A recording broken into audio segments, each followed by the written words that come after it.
लद्दाख से खबर मैं आपको बता रही हूँ। लद्दाख हिंसा में नेपाल कनेक्शन सामने आया। ये बहुत बड़ी खबर है। हिंसक भीड़ में नेपाल के नागरिक भी शामिल थे। ये हमें सूत्र बता रहे हैं। हमारे सुरक्षा बलों पर हमला कर रहे थे नेपाली नागरिक। हमला करते समय 3 नेपाली नागरिक घायल हुए हैं। घायल नेपालियों के नाम केसांग, परवीन और कृष्ण थापा हैं। देखिए, चौंकाने वाला खुलासा रिपब्लिक भारत पर हुआ है। हमारे सूत्रों के हवाले से हमें एक बड़ी जानकारी मिली है। इस हिंसक भीड़ में नेपाल के नागरिक भी शामिल थे, यानी कि नेपाल कनेक्शन निकलकर सामने आया है। सुरक्षा बलों पर हमला कर रहे थे नेपाली नागरिक। हमला करते समय 3 नेपाली नागरिक घायल हुए और इन घायल नेपालियों के नाम है केसांग, परवीन और कृष्ण थापा। आप देखिए, ये इसमें कई चौंकाने वाले जो खुलासे हो रहे हैं। लेह में हिंसा क्या सुनियोजित थी, एक बड़ा सवाल है। ये तस्वीरें आप देखिए, ये सब कुछ जो कल हुआ, आगजनी हुई। आपको बीजेपी दफ्तर की हम तस्वीर दिखा रहे हैं। आप देखिए कैसे प्रदर्शनकारियों ने फूंक डाला इस दफ्तर को और सरकारी संपत्तियों को नुकसान पहुंचाया। लेकिन ये क्या हो रहा है? आखिर ये क्या तरीका है अपनी मांगों को बताने का, अपनी मांगों को स्वीकार करवाने का? आप आग लगाएंगे, बीजेपी दफ्तर को देखिए आग लगा दी। और बात बीजेपी दफ्तर की नहीं है, बात है आप किसी भी दफ्तर को कैसे आग लगा सकते हैं, कैसे आप गाड़ियों को आग लगा सकते हैं, पुलिस की गाड़ी को। अपनी बातों को रखने का एक और भी तरीका हो सकता है, लेकिन इतना उग्र होना, प्रदर्शन करना, पत्थरबाजी करना, पत्थर कहां से आए? आप देखिए कितना नुकसान हुआ है। और ये सब मांग कर रहे हैं कि पूर्ण राज्य का दर्जा मिले, लोकसभा में सीटों को बढ़ाया जाए, संविधान में 6ठी सूची का जिक्र हो रहा है। तो अलग अलग मांगों के साथ जुटे थे प्रदर्शनकारी। हालांकि जो प्रदर्शन है वो 10 सितंबर से चल रहा है, लेकिन वो एक शांतिपूर्ण तरीके से चल रहा था। बीते दिन यानी कि 24 सितंबर को एकदम उग्र हो जाती है स्थिति, और वो स्थिति ऐसी हो जाती है कि उस पर काबू पाना एक बड़ी चुनौती। आप देखिए, आगजनी पूरे दिन भर, कल यही खबर ट्रेंड कर रही थी सोशल मीडिया पर भी कि आखिर हो क्या रहा है। अब देखिए हमारे लद्दाख हिंसा में अब तक 48 संदिग्ध गिरफ्तार हुए हैं। लेह के अलग अलग हिस्सों से गिरफ्तारी हुई है। संदिग्धों की तलाश में ताबड़तोड़ छापेमारी चल रही है। संदिग्धों की तलाश में ताबड़तोड़ छापेमारी चल रही है, क्योंकि अब कानून ने एकदम सख्ती से अपना काम शुरू कर दिया है। 48 संदिग्ध गिरफ्तार किए गए हैं। अलग अलग हिस्सों में से गिरफ्तारी हो रही है। अब ये पता लगाया जाएगा कि किसके कहने पर ये सब किया। देखिए कैसे आग लगा दी, मतलब कोई परवाह नहीं की किसी की जिंदगी जा सकती थी, कुछ और नुकसान हो सकता था।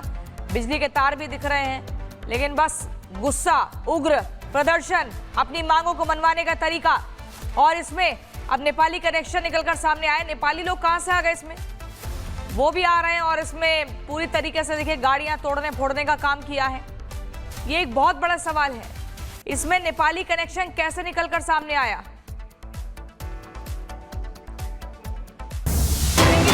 बड़ी खबर के साथ लद्दाख से खबर मैं आपको बता रही हूँ। लद्दाख हिंसा में नेपाल कनेक्शन सामने आया। ये बहुत बड़ी खबर है। हिंसक भीड़ में नेपाल के नागरिक भी शामिल थे। ये हमें सूत्र बता रहे हैं। हमारे सुरक्षा बलों पर हमला कर रहे थे नेपाली नागरिक। हमला करते समय 3 नेपाली नागरिक घायल हुए हैं। घायल नेपालियों के नाम केसांग, परवीन और कृष्ण थापा हैं। देखिए, चौंकाने वाला खुलासा रिपब्लिक भारत पर हुआ है। हमारे सूत्रों के हवाले से हमें एक बड़ी जानकारी मिली है। इस हिंसक भीड़ में नेपाल के नागरिक भी शामिल थे, यानी कि नेपाल कनेक्शन निकलकर सामने आया है। सुरक्षा बलों पर हमला कर रहे थे नेपाली नागरिक। हमला करते समय 3 नेपाली नागरिक घायल हुए और इन घायल नेपालियों के नाम है केसांग, परवीन और कृष्ण थापा। आप देखिए, ये इसमें कई चौंकाने वाले जो खुलासे हो रहे हैं। लेह में हिंसा क्या सुनियोजित थी, एक बड़ा सवाल है। ये तस्वीरें आप देखिए, ये सब कुछ जो कल हुआ, आगजनी हुई। आपको बीजेपी दफ्तर की हम तस्वीर दिखा रहे हैं। आप देखिए कैसे प्रदर्शनकारियों ने फूंक डाला इस दफ्तर को और सरकारी संपत्तियों को नुकसान पहुंचाया। लेकिन ये क्या हो रहा है? आखिर ये क्या तरीका है अपनी मांगों को बताने का, अपनी मांगों को स्वीकार करवाने का? आप आग लगाएंगे, बीजेपी दफ्तर को देखिए आग लगा दी। और बात बीजेपी दफ्तर की नहीं है, बात है आप किसी भी दफ्तर को कैसे आग लगा सकते हैं, कैसे आप गाड़ियों को आग लगा सकते हैं, पुलिस की गाड़ी को। अपनी बातों को रखने का एक और भी तरीका हो सकता है, लेकिन इतना उग्र होना, प्रदर्शन करना, पत्थरबाजी करना, पत्थर कहां से आए? आप देखिए कितना नुकसान हुआ है। और ये सब मांग कर रहे हैं कि पूर्ण राज्य का दर्जा मिले, लोकसभा में सीटों को बढ़ाया जाए, संविधान में छठी सूची का जिक्र हो रहा है। तो अलग अलग मांगों के साथ जुटे थे प्रदर्शनकारी। हालांकि जो प्रदर्शन है वो 10 सितंबर से चल रहा है, लेकिन वो एक शांतिपूर्ण तरीके से चल रहा था। बीते दिन यानी कि 24 सितंबर को एकदम उग्र हो जाती है स्थिति, और वो स्थिति ऐसी हो जाती है कि उस पर काबू पाना एक बड़ी चुनौती। आप देखिए, आगजनी पूरे दिन भर कल यही खबर ट्रेंड कर रही थी सोशल मीडिया पर भी कि आखिर हो क्या रहा है। अब देखिए हमारे लद्दाख हिंसा में अब तक 48 संदिग्ध गिरफ्तार हुए हैं। लेह के अलग अलग हिस्सों से गिरफ्तारी हुई है। संदिग्धों की तलाश में ताबड़तोड़ छापेमारी चल रही है। संदिग्धों की तलाश में ताबड़तोड़ छापेमारी चल रही है, क्योंकि अब कानून ने एकदम सख्ती से अपना काम शुरू कर दिया है। 48 संदिग्ध गिरफ्तार किए गए हैं। अलग अलग हिस्सों में से गिरफ्तारी हो रही है। अब ये पता लगाया जाएगा कि किसके कहने पर ये सब किया। देखिए कैसे आग लगा दी, मतलब कोई परवाह नहीं की किसी की जिंदगी जा सकती थी, कुछ और नुकसान हो सकता था। बिजली के तार भी दिख रहे हैं, लेकिन बस गुस्सा, उग्र प्रदर्शन, अपनी मांगों को मनवाने का तरीका, और इसमें अब नेपाली कनेक्शन निकलकर सामने आए। नेपाली लोग कहां से आ गए इसमें, वो भी आ रहे हैं, और इसमें पूरी तरीके से देखिए गाड़ियां तोड़ने फोड़ने का काम किया है। ये एक बहुत बड़ा सवाल है, इसमें नेपाली कनेक्शन कैसे निकलकर सामने आया। बड़ी खबर के साथ लद्दाख से खबर मैं आपको बता रही हूं। लद्दाख हिंसा में नेपाल कनेक्शन सामने आया। ये बहुत बड़ी खबर है। हिंसक भीड़ में नेपाल के नागरिक भी शामिल थे, ये हमें सूत्र बता रहे हैं। हमारे सुरक्षा बलों पर हमला कर रहे थे नेपाली नागरिक। हमला करते समय 3 नेपाली नागरिक घायल हुए हैं। घायल नेपालियों के नाम केसांग, परवीन और कृष्ण थापा हैं। देखिए चौंकाने वाला खुलासा रिपब्लिक भारत पर हुआ है। हमारे सूत्रों के हवाले से हमें एक बड़ी जानकारी मिली है। इस हिंसक भीड़ में नेपाल के नागरिक भी शामिल थे, यानी कि नेपाल कनेक्शन निकलकर सामने आया है। सुरक्षा बलों पर हमला कर रहे थे नेपाली नागरिक। हमला करते समय 3 नेपाली नागरिक घायल हुए, और इन घायल नेपालियों के नाम है केसांग, परवीन और कृष्ण थापा। आप देखिए ये इसमें कई चौंकाने वाले जो खुलासे हो रहे हैं। लेह में हिंसा क्या सुनियोजित थी, एक बड़ा सवाल है। ये तस्वीरें आप देखिए, ये सब कुछ जो कल हुआ, आगजनी हुई। आपको बीजेपी दफ्तर की हम तस्वीर दिखा रहे हैं। आप देखिए कैसे प्रदर्शनकारियों ने फूंक डाला इस दफ्तर को और सरकारी संपत्तियों को नुकसान पहुंचाया। लेकिन ये क्या हो रहा है, आखिर ये क्या तरीका है अपनी मांगों को बताने का, अपनी मांगों को स्वीकार करवाने का। आप आग लगाएंगे, बीजेपी दफ्तर को देखिए आग लगा दी।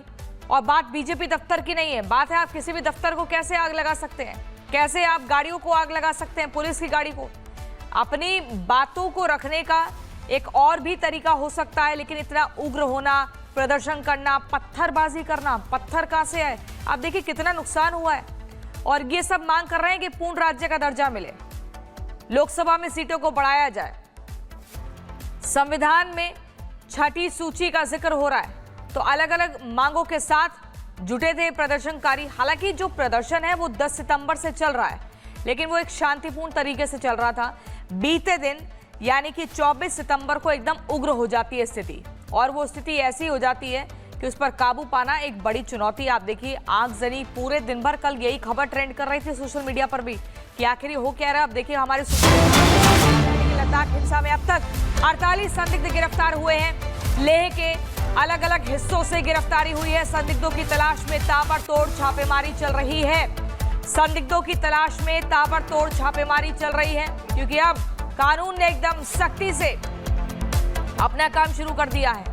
48 संदिग्ध गिरफ्तार किए गए हैं। अलग अलग हिस्सों में से गिरफ्तारी हो रही है। अब ये पता लगाया जाएगा कि किसके कहने पर ये सब किया। देखिए कैसे आग लगा दी, मतलब कोई परवाह नहीं की किसी की जिंदगी जा सकती थी, कुछ और नुकसान हो सकता था। बिजली के तार भी दिख रहे हैं, लेकिन बस गुस्सा, उग्र प्रदर्शन, अपनी मांगों को मनवाने का तरीका, और इसमें अब नेपाली कनेक्शन निकलकर सामने आए। नेपाली लोग कहां से आ गए इसमें, वो भी आ रहे हैं, और इसमें पूरी तरीके से देखिए गाड़ियां तोड़ने फोड़ने का काम किया है। ये एक बहुत बड़ा सवाल है, इसमें नेपाली कनेक्शन कैसे निकलकर सामने आया।